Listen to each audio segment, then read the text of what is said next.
노블레스 오블리지라는 말이 있어요. 노블레스 오블리지. 이 말은 프랑스의 그 말인데, 이 말의 뜻은 신분이 높으면 높을수록 그 책임과 의무가 있다라는 뜻이죠. 그래서 이 노블레스 오블리지라는 말은 닭의 벼슬.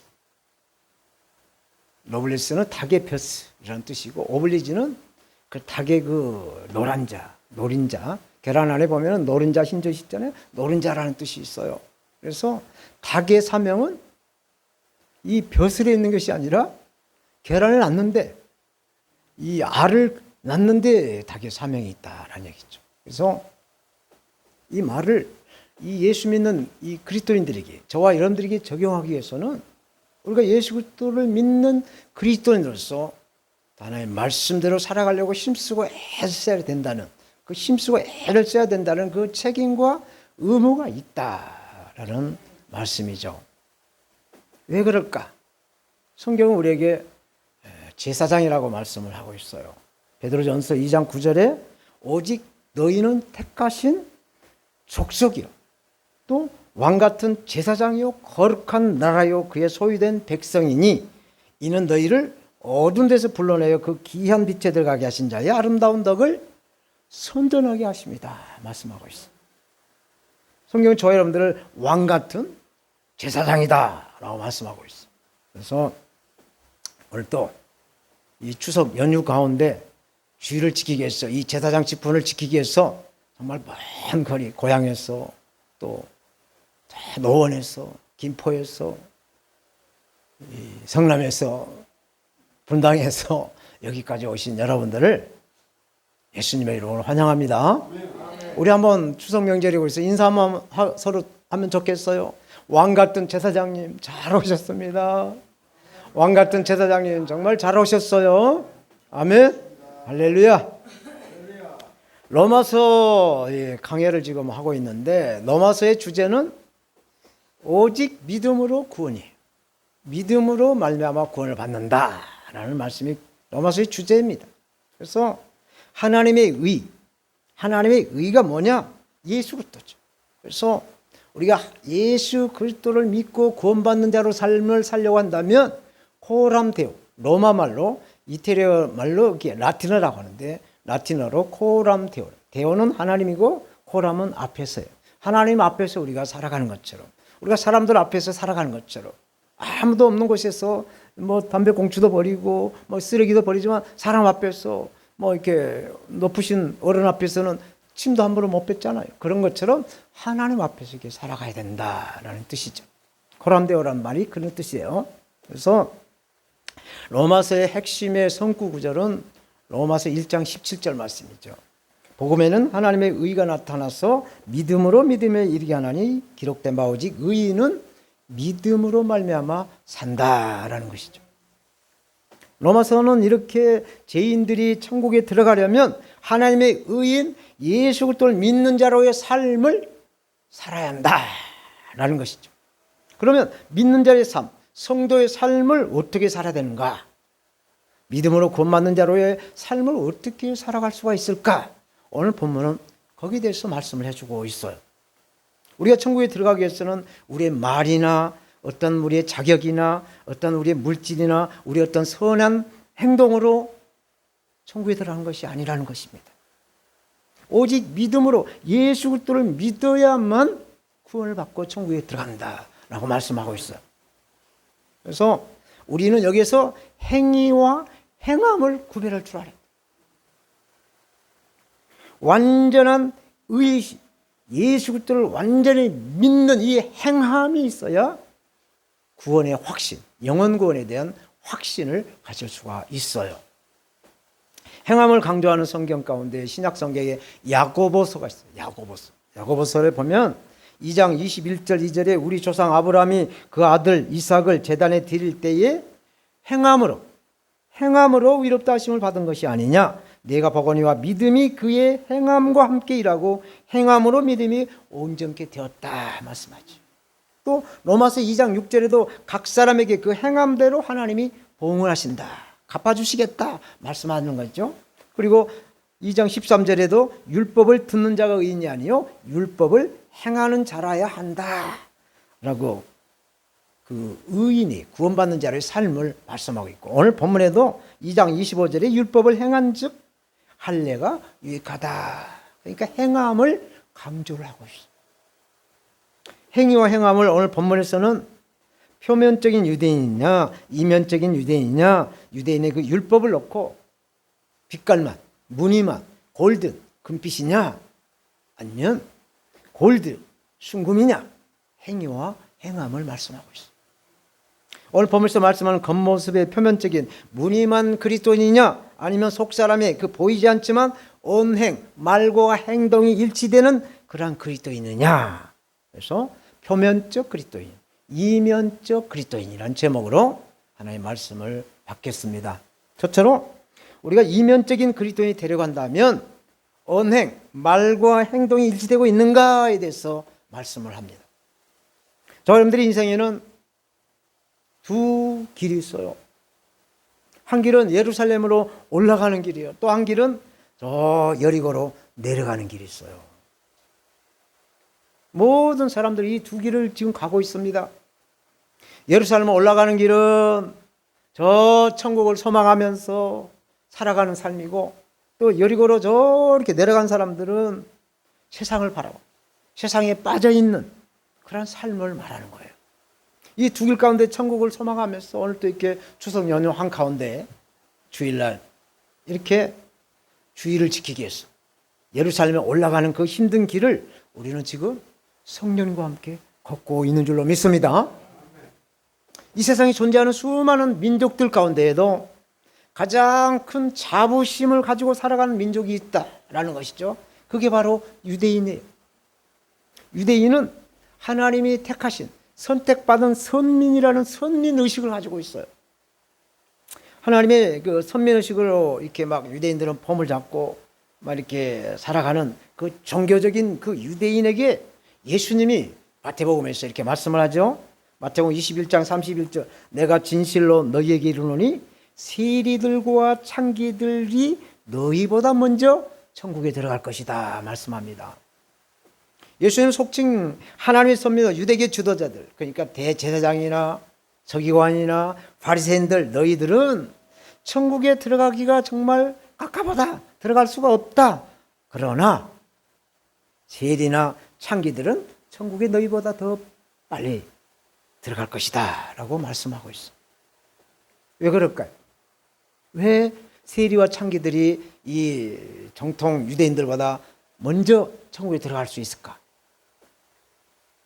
세리와 창기들은 자기 자신에게 의의가 없어요. 예수가 없어요. 믿음이 없어요. 그렇지만 하나님 앞에 회개를 합니다. 그리고 천국에 들어갈 의의를 주시도록 간구하는 그 기도하는 믿음이 있었다는 얘기죠. 그러나 유대인들은 자기가 스스로 의롭다라고 생각하기 때문에 자기 의로는 천국에 들어갈 수가 없는 것이죠. 성경은 자기 의로, 내 의로, 내 선행으로, 내 행위로는 천국에 못 들어가. 단 예수 그리스도를 믿어야 천국에 간다 라는 말씀하고 있어요. 이 말씀 오늘날 우리에게 적용하면 우리가 어떻게 적용할 수 있을까? 저 여러분들은 다 믿음의 연조가 달라요. 모태로부터 태어나서 예수 믿는 사람도 있고, 또 중간에 또 이렇게 예수를 영접해서 믿고 있는 사람도 있고, 또 인격적인 예수님을 만난 분도 있고, 또 만나지 못한 분도 있고, 또 성령의 그 불같은 체험을 하신 분도 있고, 그렇지 못한 분들도 있어요. 오늘 본문의 말씀을 우리에게 적용하는 것은 이 종교적인 유대인 같은 종교적인 이 그리스도인들의 그 신앙생활, 표면적인 보이는 그런 신앙생활을 하고 있지를 않나라는 것을 자각하게 하고 생각하게 하는 말씀이죠. 왜 그럴까? 우리는 유대인처럼 자기의 의로 정말 열심히 교회는 다니고 예수님을 섬기고 주님을 섬기는 것으로 우리가 스스로 만족을 한다는 얘기죠. 유대인들은 굉장히 자부심을 가지고 살죠. 프라이드가 강한 민족이에요. 그래서 유대인들은 첫째로 예형적으로 깨끗한 삶을 살아갑니다. 살아가려고 애를 쓴 사람들이죠. 둘째로 이 유대인들은 도덕적인 차원을 초월하려고 아주 하나님이 택한 백성으로서 그 막 자부심으로 이 도덕적인 차원도 초월하려고 하는 사람들이죠. 그리고 종교 생활을 누구보다도 열심을 가지고 최선을 다한 사람들이 바로 유대인들이에요. 그래서 유대인들은 예배나 헌금이나 찬양이나 기도 등 종교 생활에서 최선을 다한다라는 얘기예요.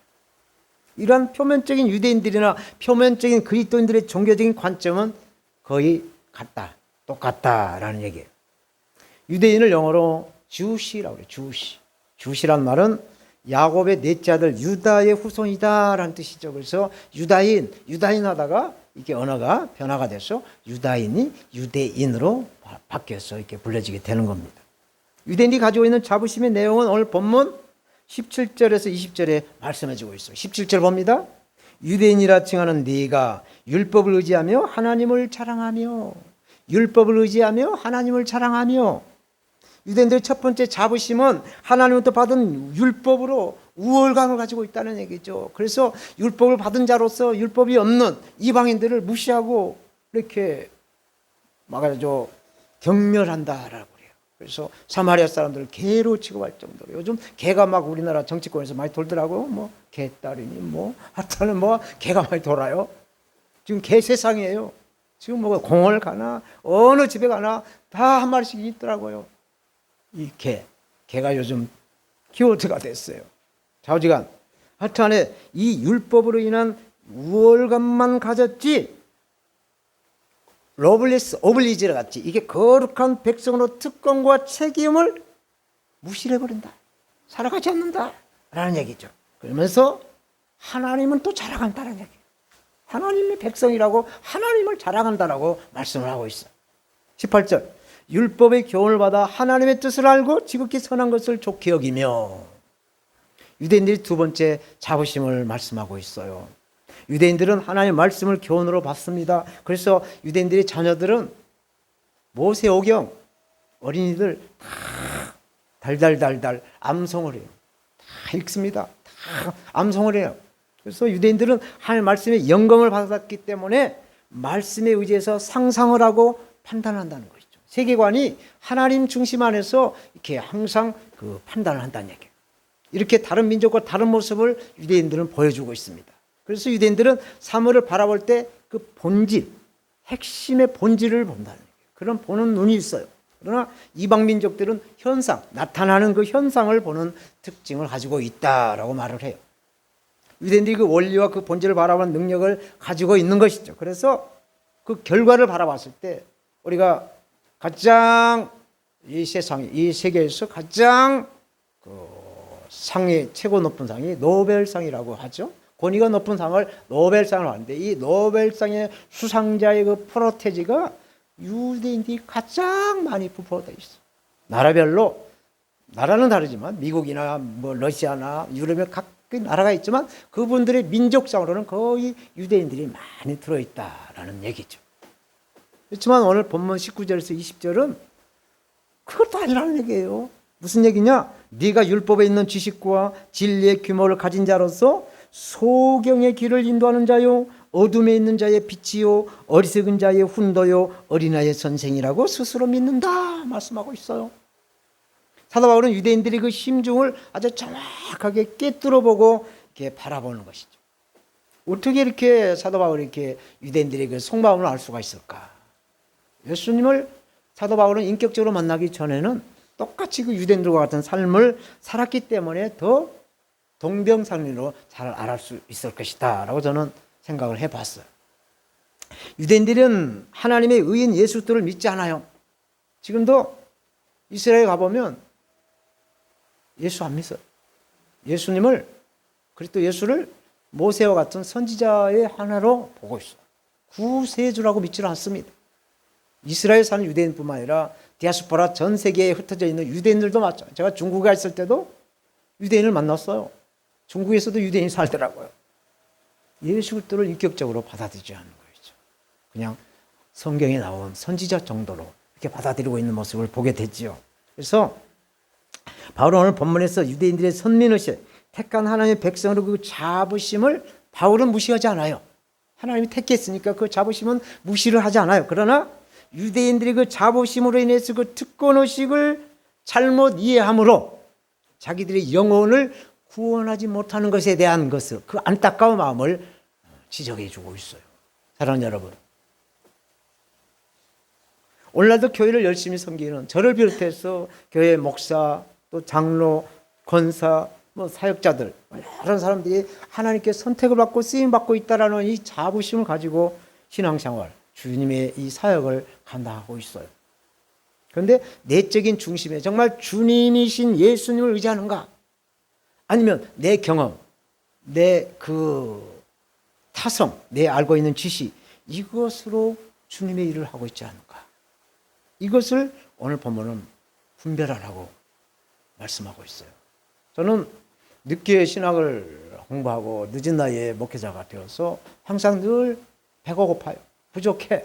그래서 오살리 금식기도 와서 이제 기도 중에 이제 조영기 목사님의 그 평생 설교 집이 있어요. 집으로 돼 있어서 스마트폰에다 넣어가지고 틈만 나면 그걸 듣습니다. 듣는 중에 한 번은 조 목사님이 이렇게 말씀을 하세요. 헌금을 할 때도 성령님 오늘 얼마를 드려야 될까요? 라고 성령님께 물어보고 헌금을 한다라는 얘기를 하셨어요. 그렇구나. 이렇게 성령으로 우리가 이 거룩한 삶을 살아가는 자부심을 가져야 되겠구나 라는 생각을 했어요. 그래서 저와 여러분들도 이런 거룩한 이런 영적인 자부심을 가지고 살아가시기를 축원합니다. 두 번째로 이 종교적인 그리스도인들이 허위의식을 지적해주고 있어요. 모든 그 사회, 이 땅에 살아가는 우리나라의 이 모든 분야의 이 권위가 무너졌다라고 말을 합니다. 그래서 이기의식을 느낀다고 그래요. 이것은 초, 중, 고등학교에서부터 권위가 무너졌다는 거예요. 학교 선생님의 그 해차리로부터 교권의 권위가 생기고 사제지간의 권위가 세야 되는데 학교에서부터 이 권위가 무너졌다는 얘기예요. 그래서 교사들은 안전한 직업을 얻기 위해서 교사로 지원한 사람들이 거의 대다수라는 것입니다. 철밥 그릇이라는 직장을 구하기 위해서 교사라는 직업을 갖고 있는 사람들이 거의 대다수가 있기 때문에 그러한 교사로서의 그 책무, 해초리라는 책무, 또 해찰하면 들었다면 또 학부모들이 쫓아와가지고 막 난리를 하니까 이런 것이 다 이렇게 권위가 무너진 그런 그 사회에 흘러간다. 그래서 교권으로서부터 그 무너진 권위가 이 사회로 흘러 들어와서 곳곳에서 지금 충돌하고 있어요. 거기다가 자편향된 북한의 주체 사상에 물든 정교적이고 그 잘못된 세계관으로 교육을 시켜서 이념의 갈등으로 우리나라는 정말 곳곳에서 정체성이 왜곡이 되어 있어요. 우리는 자유민주주의, 순수 복음주의를 지켜야 될 줄로 믿습니다. 기독교 내에서도 순수 복음주의가 있고 WCC 같이 이 연합을 강조하는 사회 복음주의가 있어요. 미안하지만 사람이 우선이다. 모든 곳에 다 모든 종교가 구원이 있다. 웃기지요. 이거는 웃기는 짬뽕입니다. 하나님을 대적하는 거예요. 이거는 하나님의 권위를 완전히 땅에 떨어뜨리는 말입니다. 하나님을 대적하는 인본주의자들의 말인 거예요. 하나님의 절대 권위를 무시한 겁니다. 호람되어 하나님 앞에서 하나님을 경외하는 삶을 우리는 살아야 될 줄 믿습니다. 이렇게 유대인들은 스스로 선민의식과 이방인의 빛이라고 생각을 한다는 얘기예요. 그러나 그들은 하나님을 경외하는 일에는 또 호의의식으로 살아간다. 이러한 종교 지도자들의 호의의식, 허구를 사도 바울은 오늘 본문에서 지적해주고 있어요. 21절 봅니다. 그러면 다른 사람을 가르치는 내가 내 자신을 가르치지 아니하느냐? 도둑질 말라 반포하는 내가 도둑질을 하느냐? 유대인의 허위의식, 보이는 것에 눈이 멀었다는 것을 말씀하고 있죠. 성경의 역사를 성경학자들이 보면 6,000년이라고 합니다. 성경의 역사를 6,000년이라고 봐요. 그래서 이 6,000년 역사에 유대인들만큼 고리대금업자로 많은 민족이 없다는 거예요. 유대인들은 거의 대다수가 금융업을 한다는 얘기입니다. 유대인들 대부분은 금융업을 하면서 이렇게 돈을 움직이는 민족으로 살아가고 있어요. 저 미국 뉴욕 가면은 월가라는 곳이 있어요. 월가. 영어로 월은 담이에요. 담. 담을 월이라고 하죠. 그래서 뉴욕에 월가가 있어요. 그래서 담이 있는 도로를 월가라고 해요. 이곳에 디아스포라 유대인들이 고리대금업자들로 이렇게 담을 높이 치고 살아가고 있어서 오늘날도 월스트리트라고 부르고 있어. 이렇게 시작해서 전 세계 돈을 유대인들이 쥐었다 폈다 이렇게 하고 있어요. 조금 뭐가 안 좋다, 조금 심세가 안 좋다, 지금 러시아하고 우크라이나 전쟁하네, 그러면 또 돈을 딱 걸어들여요. 그러면 막 물가가 막 치솟습니다. 그래서 지금 달러 환율이 1,400원 지금 고개를 널뛰기하듯이 지금 하려고 하고 있어요.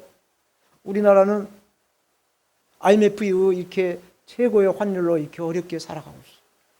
우리나라는 수출해서 먹고 살아가는, 수출로 우리나라 살림을 하고 있는 나라인데 정말 많은 어려움을 겪고 이 IMF도 유대인들이 가지고 있는 거예요. 미국의 그 세계를 움직이고 있는 나라가 미국인데, 영향을 주고 있는 이 나라가 미국인데, 미국에 있는 모든 인프라의 그 중심에, 그 핵심에는 유대인들이 다 가지고 있어요. 그래서 이것을 우리는 오늘 사도 바울이 유대인들에게 허위의식을 지적한 것처럼 비록 작지만, 비록 하나님 말씀 앞에, 예수님 앞에 하나님의 의대로 보람되어 삶을 우리는 살아야 되는 것입니다. 22절 봅니다. 간음하지 말라 말하는 내가 간음하느냐, 우상을 가정히 여기는 내가 신사 물건을 도둑질하느냐. 여기서 간음은 영적으로 하나님이 택한 백성이 하나님을 의지한다고 하면서 세상의 쾌락과 세상의 재물을 더 좋아하는 그 유대인들의 그 이중성, 아니면 표면적으로 신앙생활하는 그리스도인들을 간음이다라고 말했죠. 한 입으로 주님을 할렐루야 하나님 찬양합니다 하면서 또 세상도 아이고 좋아라 아이고 좋아라, 이게 영적인 간음이다라는 얘기죠. 이 말씀은 하나님 말씀 따로, 내 생각 따로, 내 경험 따로, 그때마다 편리한 대로 들여 세워서 살아가는 이 이중성, 오늘 보면서 주님은 이것이 바로 영적인 간음이다 말씀을 하죠. 사랑하는 여러분, 오늘 우리가 예수 그리스도의 복음을 전하는 전도의 가장 큰 걸림돌은 이 기독교인들이 허위의식이다라고 말하고 있어요. 교인들에게 이용하고 또 이용을 당하고, 그래서 교회가 이선에 빠진 성도들로 있기 때문에 교회 사람들을 그 한 번씩 이렇게 상처를 받고 피해를 당한 사람도 있기 때문에 그 누구 때문에 교회 못 가, 누구 때문에 교회 안 가, 난 얘기를 하고 있어요. 우리 교회도 탈북자 목사님이 계셨을 때 들어보면, 탈북자들이 한국에 들어와서 이렇게 교회가 막 서포트하고 섬겨줄 때 막 처음에 이렇게 잘 섬겨주다가 탈북자가 이제 어떻게 돈이 좀 들어오고 이제 그러면 그 돈을 어떻게 더 많은 뭐 이렇게 불려준다고 하면서 가져가가지고 안 준다는 얘기를 많이 듣고 있어요. 이렇게 종교적인 유대인같이 오늘날 교회는 그리스도인들에 대한 참된 신앙을 생활하지 못함으로 인해서 불신자들에게 교회를 외면하게 하고 멸시를 당하게 하고 교회의 생명력을 잃어가게 한다라는 얘기죠. 하나님의 의가 없이, 예수 그리스도가 없이 우리의 의로는 절대로 천국에 들어갈 수가 없습니다. 우리 모두는 죄인이에요. 죄인. 그러나 예수 그리스도를 우리의 구주로 영접하고 또 회개하고 온전하게 예수 그리스도를 믿을 때 하나님께서는 완전한 의를 우리에게 주실 줄로 믿습니다. 한 입으로 주님을 찬양하고 또 한 입으로 세상을 노래하면 간음이라고 말씀드렸죠. 주님을 따라가는 이 좁은 문, 남들이 가지 않는 한 길로 말씀 따라 하늘의 푯들을 향해 가는 그 예루살렘 올라가는 길을 가는 우리가 되어야 될 줄로 믿습니다. 마지막으로 표면적이 아니라 이면적인 그리스도인이 되어라 말씀을 하죠. 25절, 6절, 7절 이 말씀은 유대인들의 할례에 대한 말씀을 하고 있어요. 하나님부터 선택받은 유대인들의 자부심은 율법과 할례, 이방인들이 같이 행할 수 없는 것이 바로 율법과 할례였죠. 그래서 유대인들은 이방인들과 구별하는 유일한 기준이 율법이었어요.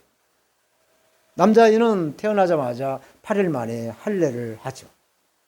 신약에서는 이 할례를 세례와 같이 이렇게 여깁니다. 그래서 믿는 자의 표시로 할례를 하고, 구약에서는, 신약에서는 세례를 베풀죠. 그런데 유대인들의 할례를 통하여 하나님의 자녀가 되는 것을 이 구약의 유대인들은 구원의 조건으로 믿는다는 얘기죠. 그래서 사도행전을 쭉 보게 되면, 이방인들이 이제 예수 믿고 구원받았다고 하니까, 할례도 받고 예수를 믿어야 완전한 구원이다라고 문제를 일으켜서 이 사도 바울은 선교 중에 그 문제를 가지고 예루살렘 교회 가서 사도 베드로에게 이게 정답이 뭐요? 라고 사도 베드로가 할례는 다 옛것이야. 예수 믿으면 구원이 완전한 거야. 라고 판결을 해서 사도 바울이 다시 선교지에 복귀해서 그 복음을 전하는, 오직 예수 그리스도를 전하는 그 사역을 하는 걸 사도행전에서 말씀하죠. 그래서 유대인들에게 형식적인, 그러니까 남이 하니까 나도 따라서 하는 이 할례는 무할례와 같다라고 선포를 하고 있어요. 이 유대인들에게 할례 받은 자들에게 야, 너 무할례자가 똑같다, 이방인과 똑같다라고 하는 것은 유대인들에게 굉장한 충격의 말씀이에요. 충격적인 말입니다. 구약의 할례는 오늘날 포경 수술과 같다라는 얘기죠. 내적으로 믿음이 있다라는 것을 외적으로 보여주는 표시입니다. 단팥빵에 단팥이 안 들어있으면 단팥빵이라고 하나요? 그냥 빵이죠. 마찬가지로 내적인 실체로서 우리가 외적으로 할례를 받았다고 하지만, 유대인들에게 외적으로 할례를 받았지만 내적으로 믿음의 주체인 예수 그리스도가 없다고 한다면 그것은 참된 그리스도인이 아니다. 참된 그리스도인이 아니다. 그래서 우리는 예수님의 그 십자가, 나는 죽고 내 안에 그리스도만 살게 하시는 이러한 십자가가 우리에게는 있어야 될 줄 믿습니다. 십자가가 없는 육신의 할례는 아무런 의미가 없어요. 세리교인으로 하나님의 말씀에 믿음도 순종도 없다고 한다면 그 할례는, 그 세례는 무늬만, 색깔만 골든, 금빛이다. 골드, 순금과 같은 진짜가 되어야 될 것입니다. 아멘. 이 말씀에 바울은 지적하죠. 할례 받은 자가 그 도를 지키지 않으면 도리어 할례 받지 않는 무할례자가 된다. 그래서 할례를, 무할례자가 할례자를 판단하게 될 것이다 라고 말했죠. 그래서 요즘도 제가 사회생활하면서 느낀 게, 야, 어떻게 교회 다니면서 말이야 그러냐고, 막 왜 교인이 왜 그러냐고, 왜 교회 다니면서 아 집사님 왜 그러냐고 막 이렇게 되더라요. 그러면 할 말을 못 하겠어요. 아니 교 집사님 왜 그러냐고 막 이렇게 막 한단 말이죠.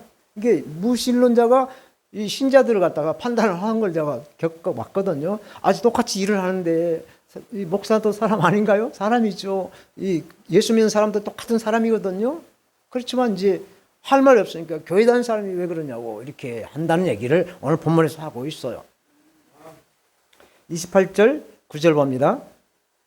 대저 표면적 유대인이 유대인이 아니요 표면적 육신의 할례가 할례가 아니라 오직 이면적 유대인이 유대인이며 할례는 마음에 할지니 신령이 있고 음원에 있지 아니한 것이라. 그 칭찬이 사람에게서 아니요 다만 하나님에게서 나온다 말씀하죠. 그리스도인이 그리스도인처럼 살지 않으면 불신자들이 손가락질 한다는 얘기예요. 손가락질 판단한다는 얘기입니다. 실제로 그리스도인 한국교회는 많은 지탄을 사회로부터 받고 있어요. 천국에서 하나님 질문할 것이요. 너 죄가 있느냐? 아유신? 너 죄가 있니? 성경은 죄가 있다고 고백해야 미쁘신 자다라고 요한 1, 2, 3서 중에서 말씀하고 있죠. 죄를 자백해야 미쁘신 자다라고 말씀을 하고 있죠. 우리는 죄인이에요. 항상 죄로서, 낮은 자로서 죄를 용서해 주신 주님, 예수님께 감사하면서 하나님께 영광을 돌리는 자로 삶을 살아가야 한다는 얘기입니다. 겉모습은 성경을 다 끼고, 제 초신대 때 여기입니다. 성경을 다 끼고 그냥 옷도 좀 깨끗하게 쫙 입고 교회를 가요. 그런데 내면에는 딴 생각을 하고 있죠. 일하는 생각. 오늘 현장에 땅을 파는데 포크레인은 어떻게 왔나, 뭐 이런 생각, 저런 생각, 뭐 애들은 지금 뭐 하고 있나, 예배를 드리고 있으면 딴 생각하고 있는 거죠. 뭐 생각까지는 우리가 어떻게 알겠어요. 그러나 하나님은 그걸 아신다는 얘기죠. 그런 것까지도 완전히 교회 성경을 끼고 교회를 왔으면 생각까지도 하나님 앞에 하나님의 생각을 하라는 뜻이에요. 하나님은. 그래서 우리의 중심을 보신다라고 말씀을 하는 것이죠. 그래서 우리의 겉사람과 이 속사람이 같아야 된다라는 말씀이죠. 말과 행동이 같은. 그래서 하나님의 사람들이 우리는 다 돼야 될 줄로 믿습니다. 이제 오늘 본문에 대한 말씀의 결론을 맺겠습니다. 어머니와 이렇게 단둘이 살아가는 아들이 운전을 하다가 잘못돼서 이 시력을 잃어버리게 됐어요. 그래서 아들은 정말 말할 수 없는 좌절과 그 앞을 보지 못하는 그 좌절은 말할 수 없는 그 거칠은 삐뚤어져가는 그런 모습으로 나타났죠. 곁에서 지켜보는 어머니 마음은 시커멓게 타들어가죠. 그러나 말할 수는 없어. 갑자기 눈이 멀어진 아들을 보면서 정말 상처가 난 곳에 소금을 뿌리듯이 그 어머니의 마음은 아픔의 나날이 되었죠. 어머니는 아들을 위해서 아무것도 해줄 수 없는 것에 더 마음이 아픈 것입니다. 그래도 어느 날 그 가정에 기쁜 소식이 들어왔어요. 누군가 이 아들에게 한쪽 눈을 기증한다라는 소식이 들어왔어요. 그래서 이 아들은 한쪽 눈으로 내가 뭘 했냐고 또 불평을 하고 짜증을 내는 겁니다. 그래도 어머니는 묵묵히 듣고만 있었어요. 수술은 이제 성공적으로 끝나서 회복실에서 이제 아들이 붕대를 쫙 풀게 됐어요. 서서히 붕대를 풀던 순간 아들은 상대방 측 침대에 있는 그 사람을 보고 큰 소리로 오열 통곡을 해요. 그 한쪽 눈을 기증한 사람이 바로 자기 어머니였어요. 그래서 어머니가 다른 침대에 앉아 있는 것을 보고 아들이 통곡을 해요. 아들아, 미안하다. 내가 두 눈을 다 너에게 줘야 되는데 내가 눈이 없으면 네가 또 나를 섬기다 보면 네가 힘들까 봐 내가 한쪽 눈만 주지 못해서 미안하다. 한쪽 눈만 줘서 미안하다라고 말한 것이죠. 이렇게 어머니는 그 큰 사랑을 아들에게 준 것이죠. 사랑하는 여러분, 이렇게 하나님은 저와 여러분들을 사랑하셨어요. 끝까지 사랑하심으로 독생자 예수 그리스도를 십자가에 죽이기까지 사랑하시면서 우리를 구원의 은혜로, 십자가의 은혜로 우리를 영생을 줄 수 있는 영원한 생명의 구원의 생명을 주신 것입니다. 그래서 이 시간 우리도 예수 그리스도의 이름으로 살아계신 아버지 하나님께 예배로, 또 기도로, 찬양으로 영광을 드리고 있어요. 오늘 설교 제목처럼 눈에 보이는 이 표면적인 그리스도인이 아니라 눈에 보이지 않는 이면적인 이 그리스도인이 되어야 한다라는 얘기죠. 그래서 예수님을 구주로 믿는 우리는 정말 하나님이 주시는 특별한 권세, 의무와 책임을 다 해야 되는 것이죠. 이런 권세와 책임을 우리를 위해서가 아니라 하나님의 영광을 위해서 모든 일에 성령을 의지해서 성령의 능력으로 감당하시기를 우리를 지혜서 구원하시고 영원한 생명을 베풀어 주신 예수님의 이름으로 축복합니다. 아멘. 하나님 아버지 은혜와 사랑에